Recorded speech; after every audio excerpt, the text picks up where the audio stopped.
I'm actually going to ask that those two items be postponed into the next public meeting. The reason being is that only two commissioners were present during that executive session. That actually requires, and I would like input from all of the commissioners in order Point to. of order, Chairman Jelly, I apologize. I was not able to get in and as much emails that I received, but I did want to address what we are talking about right now.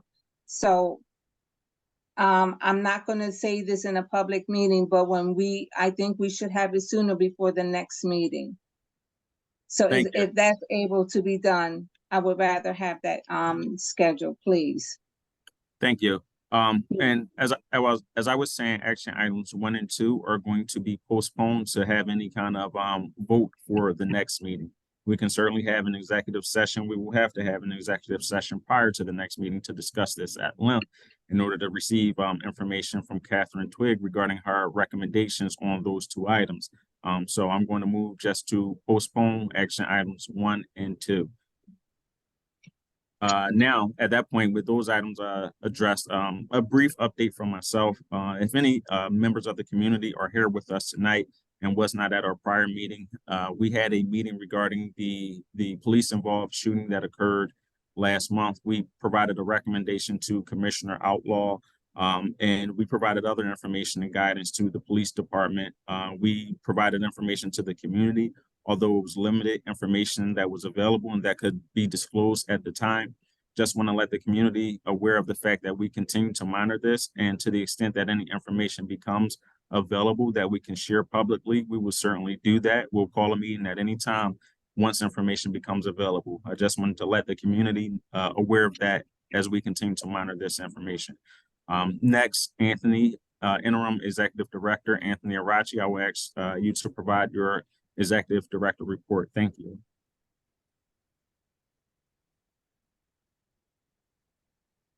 And I think he has to be unmuted. Should be able to good. Yeah. All right, I think we're good. Awesome. All right, Julian, can you put the slides up? And good evening, everybody. And we'll get started as soon as the slide deck comes up.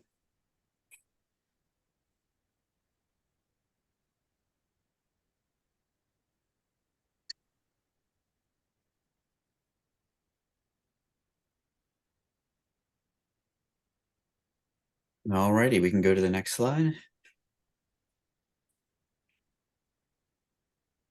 All right, also for the month of August, CPOC referred 15 complaints to PPD's IAD. This is a total of 97 complaints this calendar year. And the chart that you guys are looking at is posted online, so anybody can reference it afterwards if they want to go through it a little bit more slowly. But this is a breakdown of our complaints by gender and race. All right, so now we also have the nature of the allegations, right? So now on about 30% of the allegations are departmental violations, and be mindful that a single complaint can have multiple misconduct allegations. So our top two are departmental violations and lack of service, followed by unprofessional conduct. The remainder of the allegations are outlined in the graphic. We can go to the next slide. And this shows you where the complaints that are coming through us are coming from. So you can see the portions of the city highlighted in red, or a darker red, is where we're getting 4+, with slightly less coming from different sections of the city. But we can do the next slide. All right, so the update for our auditing and monitoring unit. We're in the process of creating a unit manual that explains the process, internal affairs investigations, and PC memos. And just for everyone that doesn't know what our vernacular is, PC memos are in internal affairs investigations, essentially a summary for the commissioner, their police commissioner memos. And that gives like a splash of what happens in the entire file. PBI report, we're creating one-page info sheets that show the outcomes and takeaways from the report that will be disseminated to the public. we were going to have a letter from the police commissioner in that report, but we're probably going to release it either way within the next couple of weeks. We have to send it to our commissioners first for review. We'll be doing that in the next 2 or 3 days. So hopefully that report will be out soon. Next slide.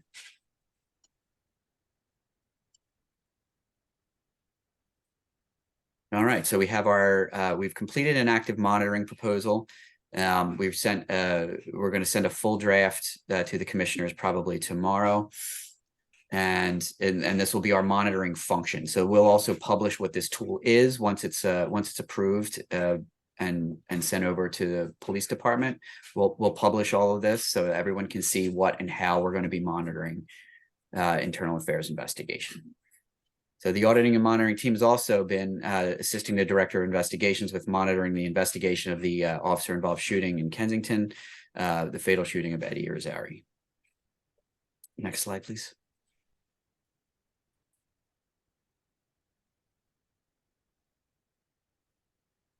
All right, our investigations unit. The director of investigations, along with a CPOC auditor and monitor, responded to the OIS on August 14th on Willard Street, the Irizarry shooting. We were alerted in real time, and we've been closely monitoring the investigation from its outset, and we'll continue to do so. On August 22nd, CPOC recommended that PC Outlaw terminate Officer Dial while continuing the PPD criminal and administrative investigation into the officer misconduct. In addition to investigating the shooting itself, CPOC called for an investigation of the inaccurate narrative that PPD initially provided to the public. And in addition, we'll also be doing an after action on that.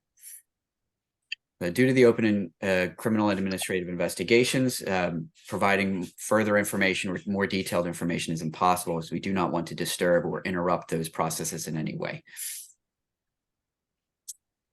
Excuse All me, right. Anthony, I have one quick question regarding that. The recommendation that was sent to the commissioner, was that also sent to the district attorney? It was, right? It was, yes. Okay, It was, that's correct. thank you. PPD defines an officer involved shooting as discharging of a firearm, whether accidental or intentional, by a police officer. There were 3 officer involved shootings in February and March 2023 before our director of oversight or our director of investigations began. There have been 7 officer involved shootings since March 6th. PPD's officer involved shooting incident unit recommended no criminal charges to the district attorney's office in the first 6 cases. The August 14th officer involved shooting is still under review by the officer involved shooting incident unit. And unless otherwise indicated, these cases are still under consideration by the district attorney's office. Next slide. Here's a list of the officer involved shootings that have occurred since March. And in all of these cases, we monitor the PPD's administrative investigations, just like we did on the August 14th incident, and may issue opinions or policy recommendations should the facts require it. Next slide. Our policy director and unit staff are working on the following. Policy explainers that are pending release are accident vehicle investigations and gun returns for legally owned weapons. Those should be out relatively quickly within the next week or so. Our mediation program, Temple University Center for Conflict Management, is conducting focus groups in the community regarding the mediation program, and we're developing a video with infographics and articles to publicize and explain the benefits of mediation. And we're also doing survey instruments for mediation participants. This is the mediation is going to be really a flagship program, and I think it's testament to the reform movement in Philadelphia that it now exists, and hopefully we can get the community and PPD to buy in. Next slide. All right, so now these are a few projects that are in active various stages of development. We briefly mentioned the active monitoring proposal for the audit unit. We also have a non-emergency reporting proposal that we're finalizing. That's an alternative to 911 for cases that do not elevate to an emergency level, but allow people to get more immediate service. Policy and outreach met with youth participants for the STOP grant, Resolutionary Partners program with Temple University. And we met with the community mediator of Boston's Office of Police Accountability and Transparency to advise on their agency's efforts to establish a mediation program. Attended some trainings and co-hosted a Know Your Rights session at the William Way Center with the outreach team, which there'll be more on that in a minute. All right, so our outreach and training unit are busy as always. Next slide. All right, so August was a busy month because it was National Night Out, and we were present in a bunch of different districts. And Elevation 215 Record Clearing Clinic. Next slide. Meet and greet and Know Your Rights event at the William Way LGBT Plus Center. We did in conjunction with the District Attorney's Office Victim Services Unit. It was by all accounts a great session. We discussed CPOC engagement and advocacy for the LGBT plus community, and an overview of PPD Directive 4.5, police interaction with trans community, along with a presentation by District Attorney's Office Victim Services. We were also present at Mama Day at Tustin Rec Center. Also a great event, and they have great photos of it. The Outreach and Policy Unit, conflict resolution discussion with Dr. Tricia Jones, Resolutionary Partners Youth Group at Temple University, and the 197th Legislative District Community Day. The Community Outreach and Training Unit really is doing an amazing job getting to all sections of the city. On a more somber note, we also hosted a virtual town hall to address the fatal shooting of Eddie Irizarry. And as part of our monitoring, our community outreach monitoring function, we monitored and documented the police response at the march organized on behalf of the Irizarry family. That is something that we do fairly often at higher profile events, and as we expand, we intend to have a greater presence. Now, the purpose for that type of monitoring is sort of, I mean, it's self-explanatory, but it really is to monitor like the police conduct during events like this. Just to make sure everything's going well, and we analyze for best practices, and we'll give policy recommendations when appropriate.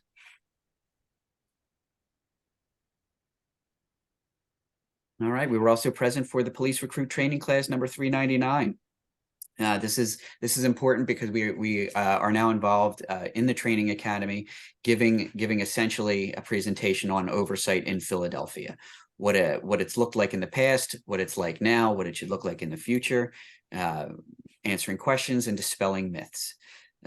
We really want to make contact with officers as they enter the police department, to show them what we do, what oversight does, how it benefits policing and the residents of Philadelphia. We also gave a complaint process training to the Protection and Legal Affairs team at the Consulate of Mexico.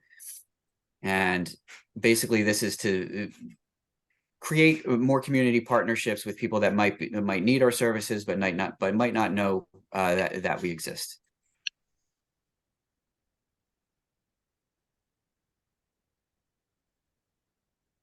All right, so all CPOC staff received an LGBTQIA+ awareness training with the DAO's Victim Assistance Coordinator, Kelly Burkhart. It's part of ongoing training efforts for all CPOC staff. All right, and this was our 2023 Mandela Washington Fellow Katire. He was wonderful. The community outreach team did a lot of great work showing what we do and how government works in Philadelphia. Hopefully, he will be able to bring what we do here back to Namibia, and hopefully enhance their resources. Katire is a psychologist, and we're hoping that some of the work we're doing here can be transferred over there, and hopefully we'll have a mutual assistance situation going back and forth. We've had a great deal of success with this program in the past in maintaining long-term relationships with participants, and we know that that'll be the case with Katire. He's a wonderful guy, and I hope he's doing well. And maybe he's watching us on Facebook right now, and if so, we'll all say hello. All right. Yeah, there we go. These are some upcoming events for September. Hopefully you'll be able to to join us or participate, we have September 13th, the PAACLU Public Safety Community Conversation. There's another Sister Survivors panel discussion that's on a date that's to be determined. And this is on healing from survivors of officer-involved domestic violence. On the 19th, we have a community movie night and discussion at Winfield Library. September 20th, the 5th Annual Heroes in the Community Awards. And September 30th, the Winfield Resource Fair and Movie Night. Hopefully, we'll provide some updates online, but hopefully some of you can join us at some of these events. Is that it, Anthony? Yes, Chair. That concludes the interim executive director's report. I don't know if it was at the last meeting or if it was an email correspondence, but someone asked about or requested that CPOC meetings be held in different parts of the community in different police districts. I know that we currently do a good job of making sure that all of the meetings are more well-rounded. So I think the issue is them receiving the information. For any individuals on the call, where's the best place for them to keep updated with the CPOC meetings and everything that's going on? Is that question for me, Chair? Yes. Yes. So basically all of the socials and our website. Even this presentation itself is posted now online on our website. So anyone can review anything that we said here and interact with us if they have questions later or if they've reviewed it later. But yeah, our website and the socials would be a great place to find out what we're doing and where and how to contact us. Thank you for that, Anthony. The next order of business, well, does anyone have any questions concerning the executive director report? Julian, I'll give it maybe 30 seconds. You'll let me know if we get any questions in the chat regarding that. Okay. Any commissioners have any question regarding the executive director report? No, I do have one question. May I ask where our director of investigation is at? Or do you mean physically? Yes, is he amongst us in this meeting? He's in the meeting. He's Yes. present. Jameson's Okay, present. great. Thank you. Thank you. Julian, I'm assuming no questions. No questions related to the director's report, no. All right, thank you. The next action item is CPOC transition to civil service and current hiring. For anyone that is not familiar, there was a ballot question last November, or no, not November, but there was a ballot question regarding the whether or not CPOC staff should be civil service. Based on the ballot question, CPOC staff has to transition to civil service, which essentially is impacting. And Anthony, are you still able to unmute in case you would like to weigh in? But the ballot question impacts the nature of CPOC being able to hire and build out the organization based on what the legislation requires and what the organization is intended to do. At one point prior to the ballot question, I believe the commissioners made a recommendation to the interim executive director to pause hiring. However, now, given the fact that the staff is going to have to transition to civil service, I just wanted to deliberate amongst everyone, commissioners, as well as the interim executive director, and anyone else who would like to weigh in with knowledge on the subject matter regarding whether or not this is a good time to maybe try to move forward with the hiring. Anthony, did you have any, before I bounce that to the fellow commissioners, did you have any input regarding whether or not this would be a good time to try to resume hiring? Well, I mean, I think that it's a good time for the commission to decide whether we can pursue it. I mean, obviously the transition into civil service is going to be a complicated process, and we're working with MDO and human resources to make that go as fast as possible. But if there are interim or stopgap solutions, I think any hiring that we could do would be very helpful for the agency. We are obviously dramatically understaffed. I see Commissioner Bennett is present as of 6:38. He may have been present sooner. If he could be allowed to unmute, he has his hand raised. Yes, Mr. Bennett, you should be allowed to unmute yourself. Commissioner Bennett, you can unmute.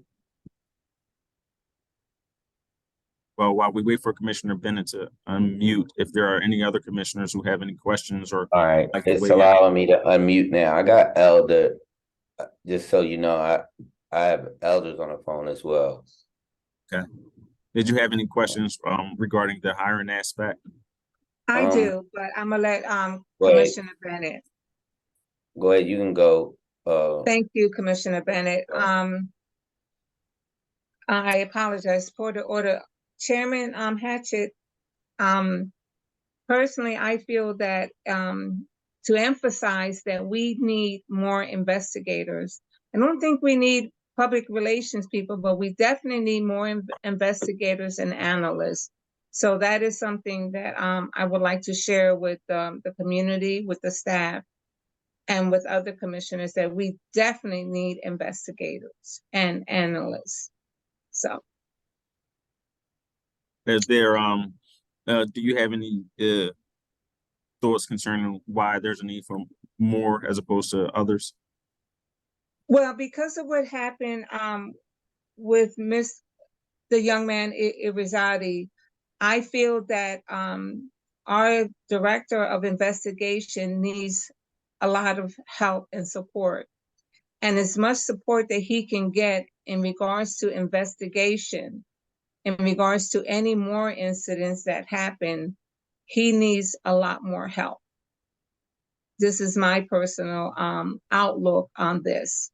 So he should have more investigators. I understand that a lot of these reports are sent to internal affairs, but me personally, and I can't speak for the rest of the commissioners, that the director of investigation needs more investigators to help him through this.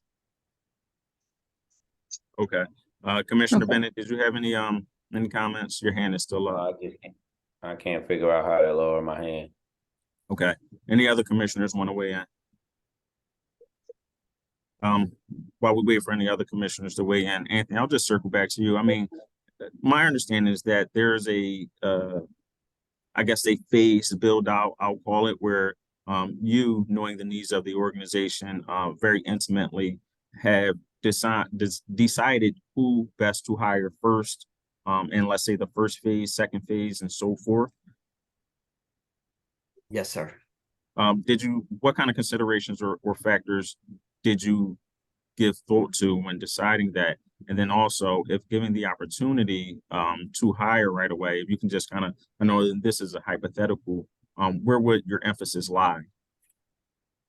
Well, I mean, the idea behind our phased in plan was to create an agency that was capable in every way while holding off. And like, the reason that we didn't hire originally a bunch of investigators, right, was because there are issues that we need to resolve with PPD regarding their ability to conduct misconduct investigations that are not resolved.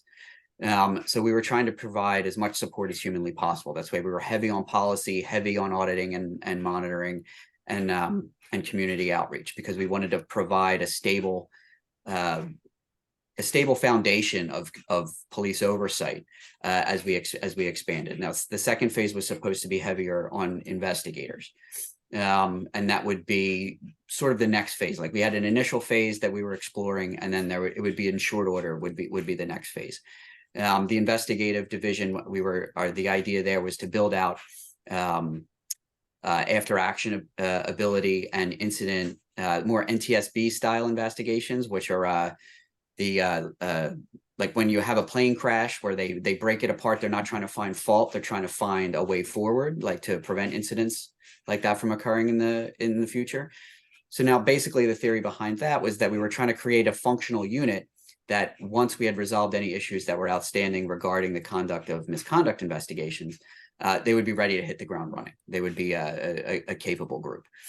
So yeah, so it's a phased in operation or idea that's designed to provide a maximum amount of service delivery with as few people as possible, because the build out's going to take a few years. Now, Given the civil service transition, are there any workarounds that will maybe allow the hiring of some positions sooner rather than later prior to a full transition? We have discussed that in a very preliminary way with MDO.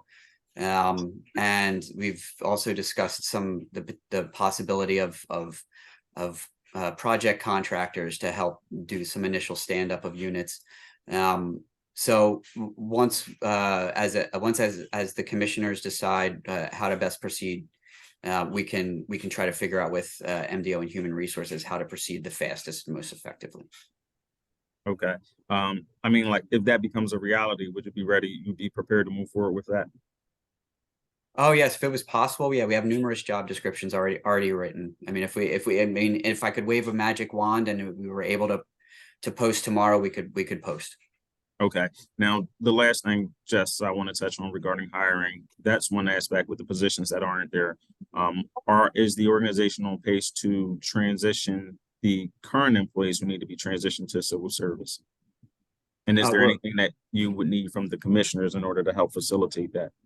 I don't think anything just yet. We're actually, I think we're meeting tomorrow about it internally, and then Thursday with Human Resources, Central Human Resources, in City of Philadelphia, to get it moving. I mean, I'll have a better idea of sort of process and timeline probably after those discussions on Thursday. Okay. Do any commissioners have any final thoughts or say so regarding hiring? This is not something that I'm asking a vote for. It's just honestly a matter of whether or not there's any other concerns to address based on prior conversations we had surrounding this. All I can emphasize, Chairman Hatchett, is that, and I know I'm repeating myself, but our director of investigation, he needs help. He's one person to do investigations, and he needs help. So I think I must emphasize that PR people is not what we need. We need investigators and analysts to make sure that everything is being done and everything is transparent to our communities, not only to the Kensington area or the Mayfair area, but throughout the city of Philadelphia, that they know that he is doing everything in his power along with his investigators to make sure everything is done. It's great that the police department has theirs, but it would look even better. We as CPOC have our investigators along with our director of investigation to make sure that everything is done correctly.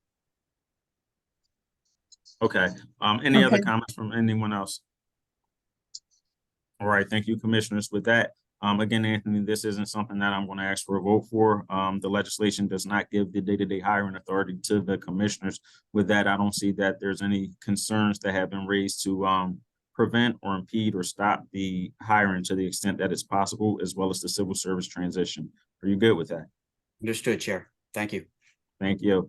Now, commissioners, the last action items, well, I should pause for a second to see if there's any comments. I'll give 30 seconds. Julian, please let me know if there's any comments in the chat regarding transition to civil service. I believe there were a few questions related to civil service from my Mac. And my Mac, I am going to unmute you now. Or ask you to unmute yourself, please. This is not my 3 minutes for public comment. These are just the questions that I have. I'll ask them all and you can decide whether or not you want to answer. The legislation you tried to pass was to bypass the civil service exam. If I'm to understand, that means that employees to be hired should have already passed the civil service exam before hiring, or there are time period for them to take and pass the civil service exam with a contingency based on their hiring. So how many staff have already passed this exam? How many have not taken it at all? My other question is, sorry, I put them in the chat. I thought they're going to be out. How many investigations have actually, because this is part of the, this is part of what you were talking about. Shouldn't the commissioners be hiring an executive director first before you start staffing people? And how many investigations have actually been done to date? And how many are in the process of being done? Because you're talking about all these activities, but there isn't anything about the actual investigations that have been done. So I'm curious to hear that on this subject alone. I'm still waiting for my public comment. Thank you. Thank you. Any other questions, Julian? Not specific to civil service. Okay. So we'll now move on to the resolution to hire a consulting company for the executive director search. Well, I'll ask Catherine if she can just provide a 2 or 3 line explanation regarding our intent to move forward with the hiring search for the executive director by way of hiring a search firm. Absolutely. Thank you, Chair. CPOC has contacted 2 companies who are contracted with the city to provide executive search, a sort of executive level employee search finding. So we have quotes from those companies, and the commissioners will be able to consider the various proposed plans from those companies and move forward with them accordingly. I think that's, do you have any specific questions you'd like me to address? Just one question. I believe that there was maybe a 3rd quote from an organization that was not already contracted with the city. That's correct. Okay, logistically, would that take longer to facilitate the process? That's Because correct. they don't have. Yes, it would. Okay. They don't have a current contract with the city, so we would have to sign a new one, which is just a longer process. Any idea roughly, and I won't hold you to this, an expected timeline if that were the organization that the commission opted to go with? If the commission opted to go with the search firm that doesn't currently have a contract with the city, I do not have an estimate on that. At off the top of my head, I would say it could easily take several weeks, if not longer, just to get the contract in place. It's a very different process. Okay, thank you. Now, commissioners, I previously sent out the 2 proposals for the organizations that are already contracted with the city. And I'm guessing, Catherine, as soon as the commission makes a selection, they would be able to onboard with whatever company right away and get started. That's correct. That's correct. Okay. So I sent those out, and I will just briefly, I'll kind of rehash what they offer. Proposal 1, I think that proposal 1 was a little more detailed. I'll start with, I guess, the more important thing that a lot of times tends to sway discussions and conversations. Proposal 1, they all in order to do the search would be $40,000, $13,000, $13,333.33 at 3 different stages. Upon signing an agreement, then 30 days after the agreement, and then 60 days following the execution of the agreement will be the installment payments. This organization, again, these are the proposals that I previously sent out. They outlined a very detailed 9-week process where they would go through start to finish, nuts and bolts, where they would pretty much do all of the legwork, putting the information out there, calling the individuals, going through, searching, see who was most qualified.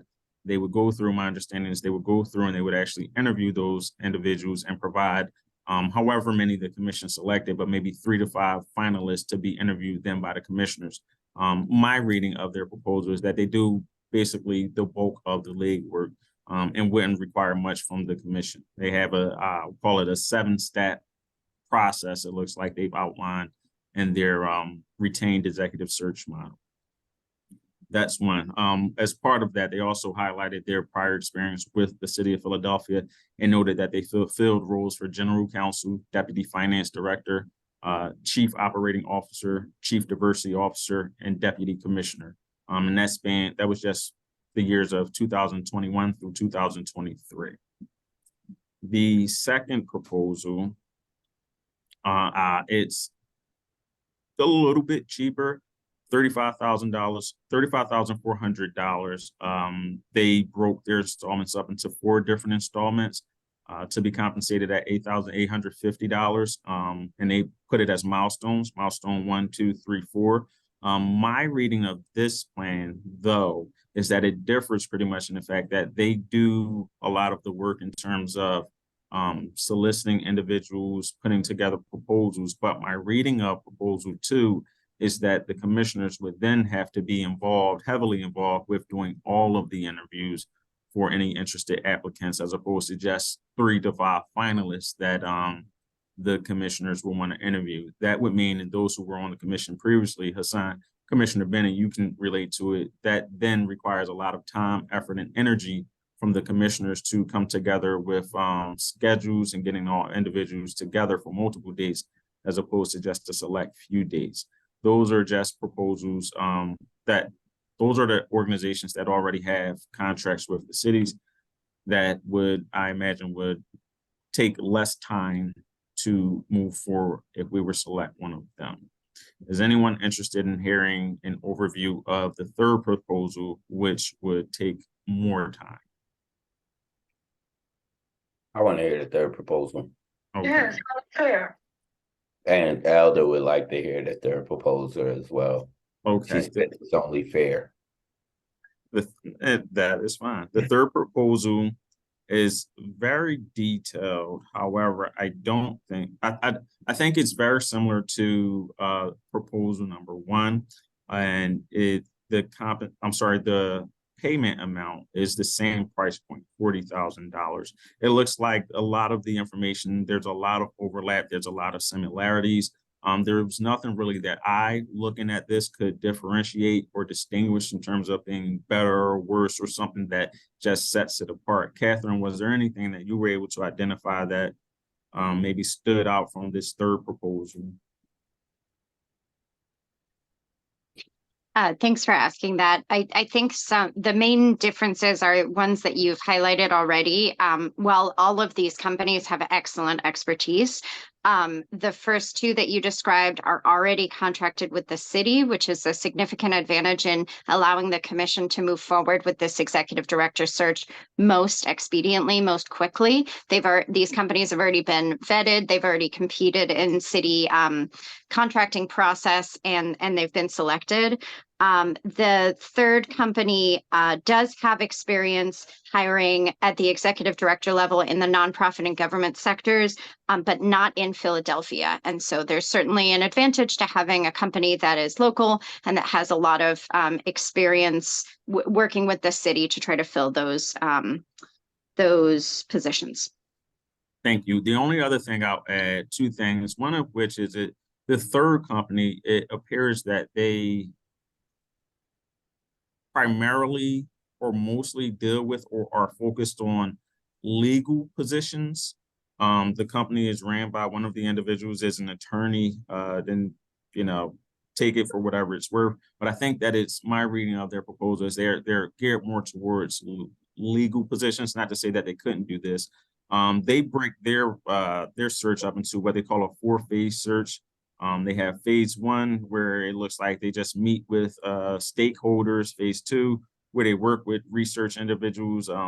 They work with experienced research and candidate development teams. So it looks like it's not only that company, but now they're working with another company. I'm not sure to the extent that they may or may not be outsourcing anything.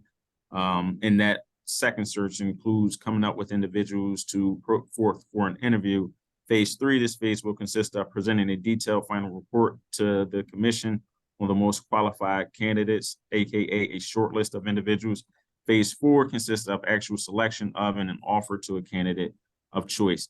The one thing that I would also like to highlight, and I'm not deferential or I don't have preference to any of them. I just remember with the proposal 1, it indicated that there was a built-in guarantee that I don't know that I saw in any of the other proposals, where they would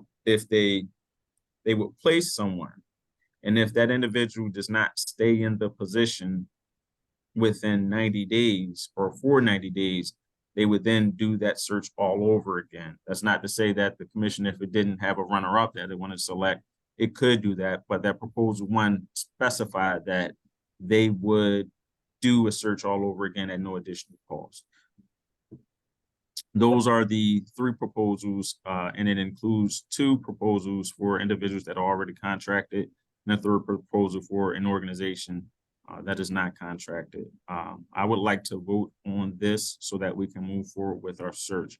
Are there any questions or comments from the commissioners? Well, I have a comment. It seems like our choice is, hold on, I gotta get Elder back on the phone. It seems like our choice is based on the commitment of the commissioners, right? I'm fine with proposal 2, right? Where we do the interviews. I think it gave us a deeper insight to who each one is, who each candidate is, and it gave us ideas in moving forward with the commission. Each candidate had their own ideas with moving forward with the commission, and I'm leaning towards that opportunity again with a stronger vetting process. So I would say 2, proposal 2. Commissioner Bennett, could I just respond to that quickly? So both of the, well, actually, all 3 proposals allow for the commissioners and the company to work through the process of identifying candidates, narrowing down a short list, and interviewing in whatever way the commissioners choose to and how their schedules allow. So you would absolutely be able to be present for interviews. They could be in person or remote based on the commissioners choosing. If you want the assistance of the search firm in conducting initial conversations, you could absolutely do that. You could have a commissioner present while the search firm does screening interviews, really whatever you want. And that's true for all 3. They do have this ability to cut down that narrow list so that commissioners don't have to interview, 30 candidates, but you can focus on the ones who are the best fit for the position because the company will help narrow that list in advance. But none of the companies would exclude commissioners from interviews at all. Thank you, Catherine. I had a question or 2. Elder has a question or 2. So this is Commissioner DeBose. I got cut off when Commissioner Hatchett was saying what day he wanted or when he wanted this vote to be had by the commissioners. Today. He said today. All right, the second question I have is whether or not the third party has ever attempted to get clearance from the city to become such an entity, or is this their first proposal? I'm looking at their proposal now, and I can't glean from the proposal whether or not, it definitely indicates that it does not focus on Philadelphia, but I don't know if there's enough information. They're headquartered in Philadelphia, but I don't know if there's enough information to indicate whether or not they have a prior relationship. I think the fact that they're not one of the, I'll call pre-approved organizations, it doesn't really mean much. I'll also I'll circle back. I would like to vote on this today just in order to move the process forward. However, but if there are unresolved concerns that any commissioners have, and you want to postpone it, that's fine. But our next opportunity wouldn't be until October to move forward with this, forward with the vote rather. You heard him, Elder? Elder. Just having not seen the proposals and not knowing the source of these entities who are already engaged by the city, I don't feel prepared to vote. So does someone have a motion to table this resolution? Please repeat that. Does someone have a motion to table this resolution?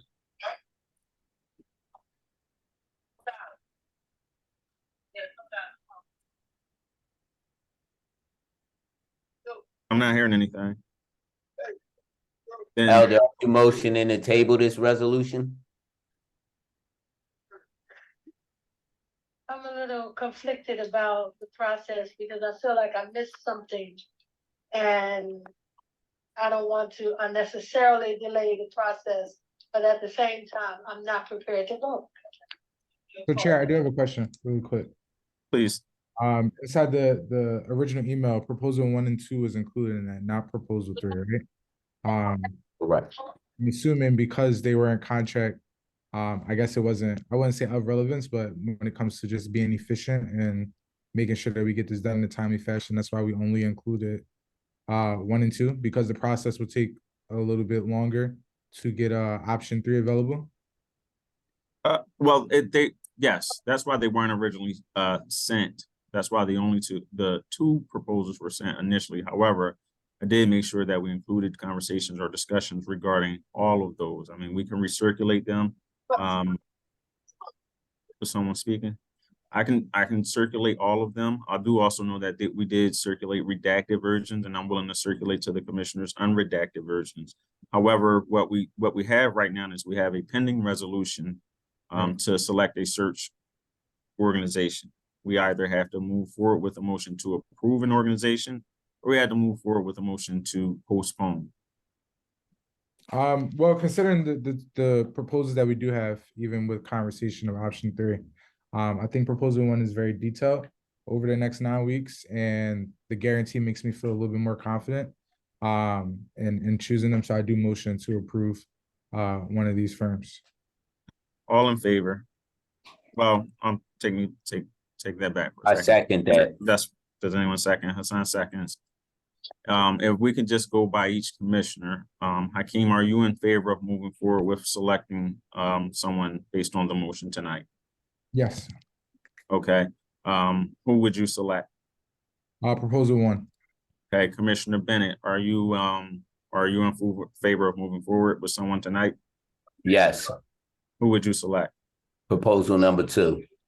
Okay, Commissioner Solomon, are you in favor with moving forward? I'm sorry, since you have Commissioner DeVos on the line with you, I just want to confirm, because we do have someone taking minutes, whether or not Commissioner DeVos is okay with moving forward with taking a proposal tonight. Commissioner DeBose, I missed what he said. Are you- Environment. are you okay with moving forward with this proposal tonight? As I said, I don't feel qualified to vote. I don't have enough information. I realize that we had entertained the notion of an outside entity doing the legwork. And that was the last conversation I've had. So I can abstain. Commissioner DeBose abstains. Thank you. Commissioner Thomas, are you in favor of moving forward with this election tonight? Yes, Who would you select? 2. Commissioner Solomon, are you in favor of moving forward with a vote tonight? I'm going to abstain. Okay, thank you. I am in favor with moving forward with the vote tonight. I'm in favor of proposal 2. So now, where that leads us at is out of the for people that voted, there's a 50-50 split, right? My math is right. Catherine, can you come off mute for a second? It's a 3-1 split. Well, a 3-2. I mean, a 4-2 split on moving forward, and a 3-1 split on what proposal we go with. Yeah, Can I did phase option 1, proposal 1. I'm sorry, Can I- Catherine, you wanted to say something? Yeah, just want to jump in quickly. So voting no on whether we move forward on something tonight or abstaining is different, right? So my count would be that 4 commissioners said, yes, we could move forward with selecting a search firm tonight. 1 commissioner said no, Commissioner DeBose, and 1 commissioner abstained from the vote. So that would be 4 yeses versus 1 no, which would mean we can move forward to making a decision Didn't you tonight. abstain, Elder? I'm Yes. saying, I don't know what she's saying. Elder said she did abstain. She Right. abstained rather She than didn't. no. And Yeah, John she did. abstained. Okay, So I that was apologize. we still had 5 people who said, I'm sorry, we still have 4 people who said yes to a vote. That means Yeah. we have 4. That would be the majority. But then when it Correct. came to the selections of But the then the four vote- that split, So then the vote to go on carries. It's nothing that difficult. It carries. but it doesn't, because it's a 50-50 split. Is that correct, Catherine? I believe so. All right. So the motion passed, but the vote is split. So what we will do is we will revisit this at the next meeting.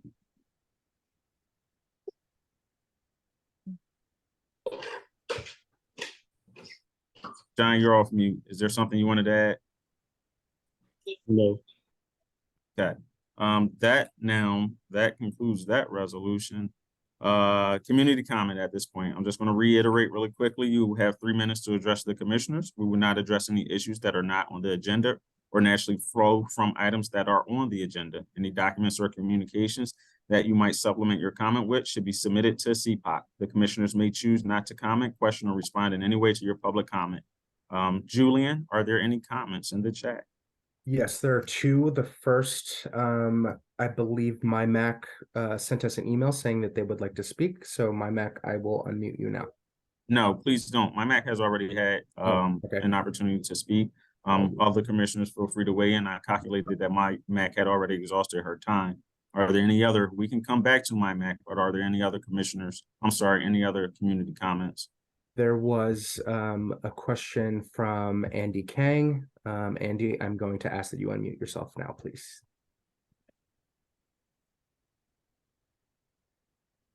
Okay. Good evening, everyone. Sorry, my voice is a little raspy. I just had a quick question related to the firearms. I know that was earlier on during in the meeting, but one was, and I couldn't find this information available publicly. So if this is something the commission has access to, or there's a place I can find this, but what kind of certification police officers are on the force are required to do on a quarterly, monthly basis? I'm assuming, I hope there's at least an annual before they're allowed to carry lethal force. And, you know, I think there's just a reasonable question to ask given some of the news, officers that are not comfortable using their firearm effectively are more likely to panic and make mistakes. Right. And so that was just a question I had. I couldn't find that information publicly. And then this was several meetings ago, but I also could not find out information if an officer has a protective from abuse domestic violence order entered against them.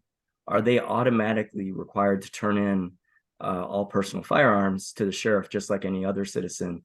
And or are they prevented from taking their service weapon home from the police station when they are done with duty?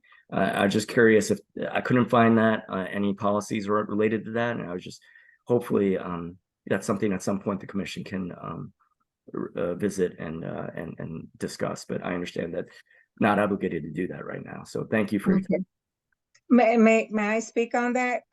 As a survivor of police officer involved in domestic violence, it is difficult for survivors to receive any kind of protection order from abuse. And yes, a police officer must turn in all his firearms, but sadly, Mr. Kang, that does not happen.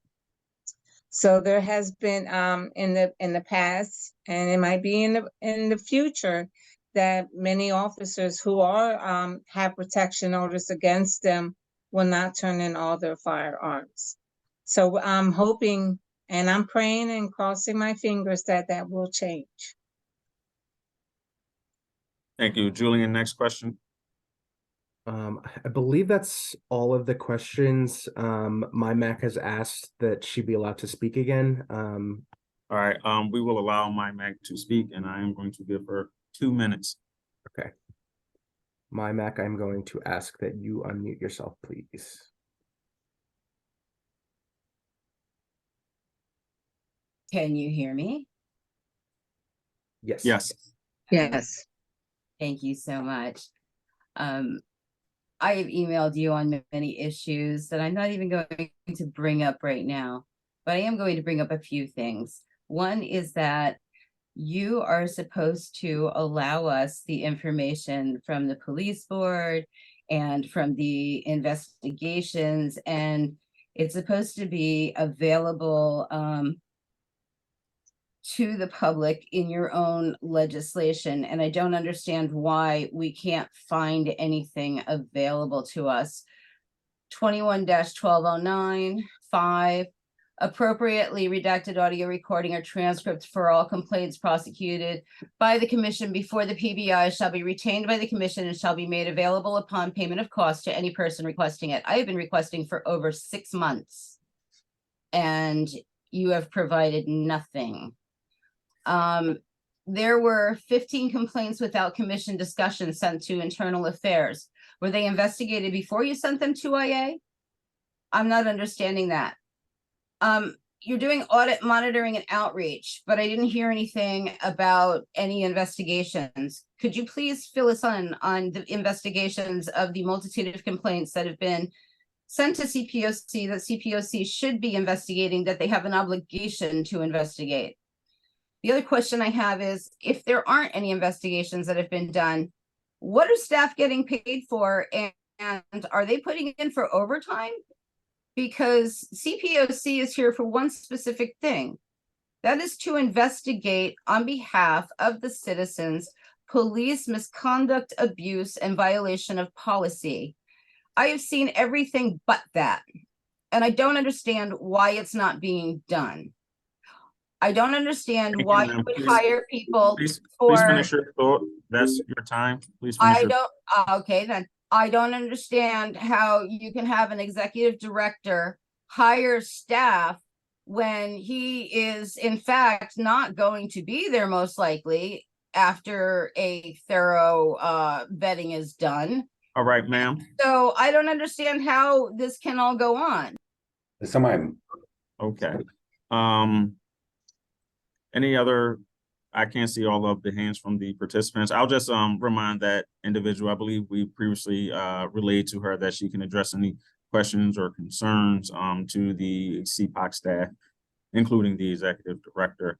Any other questions or concerns? I'm sorry, from the if you see any hands. I saw Commissioner Bennett's hand at one time. I'm not sure if that was a mistake. If not, Julian, you let me know otherwise. There are no other questions or comments at this time. Okay. Anything else from any commissioners? I'm sorry, let me turn my camera on. I'm gonna turn up. Elder, I'm gonna turn you down some.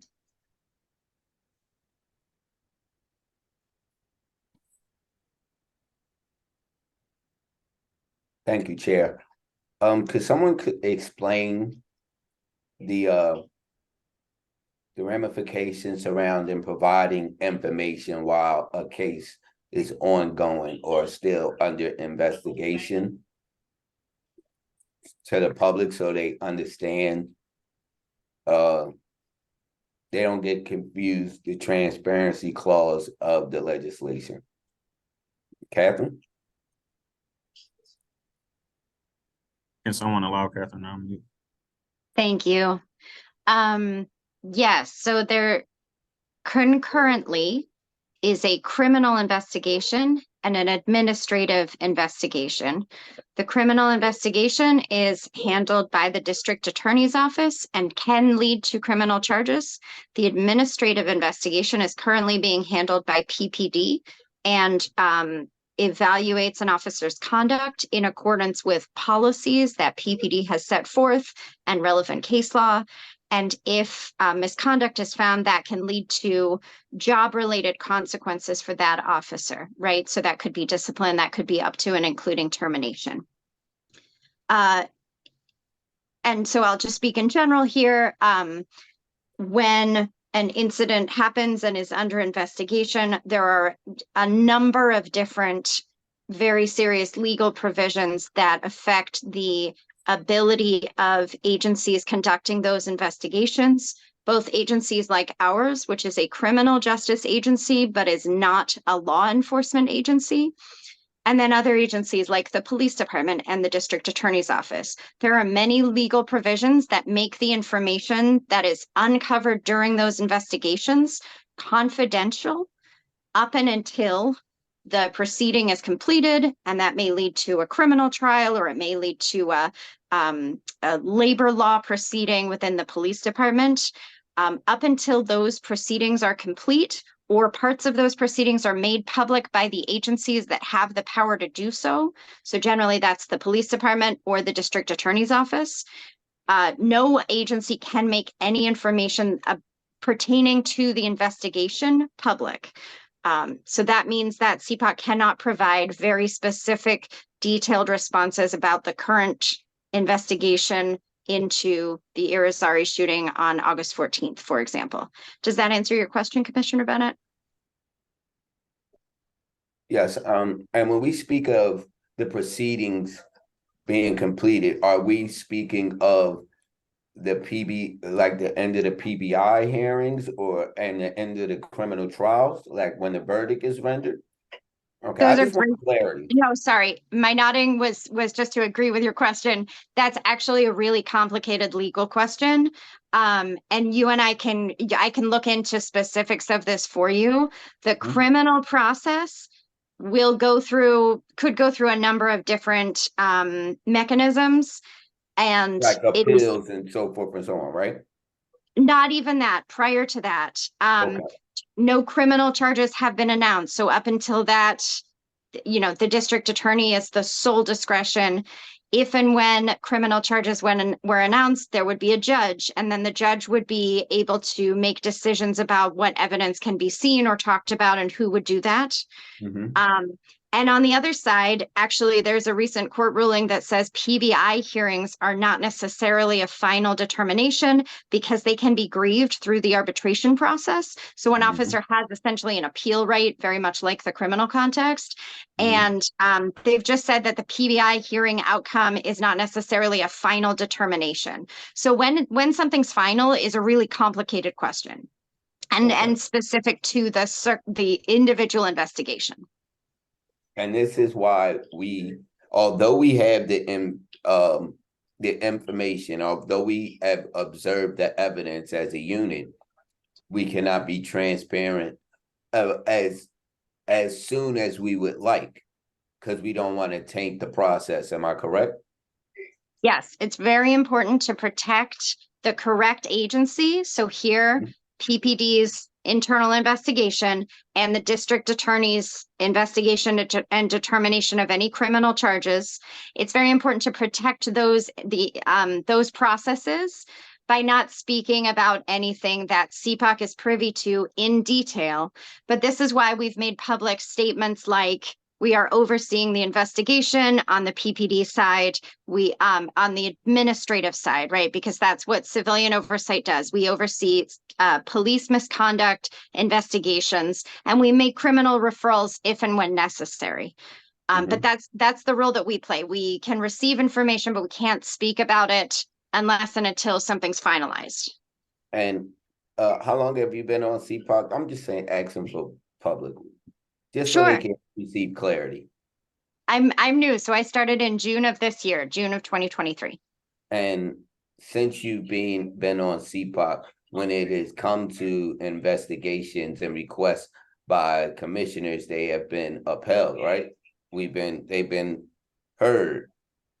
We've been in constant discussion regarding investigations, what we'd like to see happen as a unit when it comes to administering a statement to the public and so forth and so on. Am I correct? That's correct. Commissioners are provided as much confidential information as we can provide and that we have. And they're able to, again, I would call what we're doing right now oversight of investigations, because as we've discussed, CPOC does not have investigators yet. That is a future plan for our agency to be able to directly conduct the investigations. But right now in this oversight role, we are keeping the commissioners informed. They are up to date. They are consulting on public statements, including policy recommendations that we have made to the police department and the district attorney's office. All right. Thank you, Ms. Twig. I apologize. Go ahead. Chairman Jolly, allow me the opportunity to emphasize to our community, whoever is listening, that all of us take everything seriously as commissioners, but we realize that it was the people of the city of Philadelphia that voted us to become commissioners for CPOC.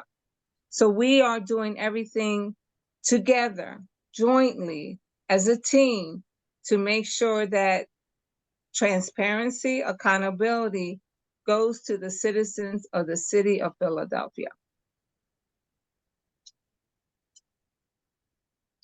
Thank you. Can someone make a motion to adjourn? A motion to adjourn this meeting. A second. All in favor? Aye. Aye. Have a good night, everyone. Thank you. You too.